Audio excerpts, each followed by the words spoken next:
पार्थिव या शववाहिनीतून गदिमा सभागृहापर्यंत आता नेत आहेत। सर्व पवार कुटुंबीय या गाडीतच बसलेले आहेत। जय पवार, पार्थ पवार, सुप्रिया सुळे, सुमित्रा पवार हे सर्वजण या गाडीतून गदिमा सभागृहापर्यंत जातात। तिथून अंत्यसंस्काराला अंत्ययात्रेला सुरुवात होईल।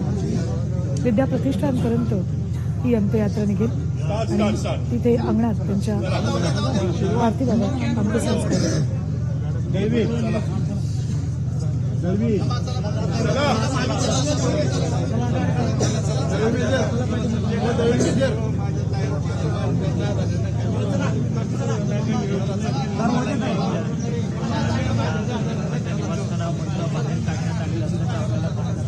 तर काटेवाडीतल्या निवासस्थानावर अजित पवार यांचं पार्थिव थेट विद्याप्रतिष्ठान तिथे त्यांच्या पार्थिवावर अंत्यसंस्कार होतील।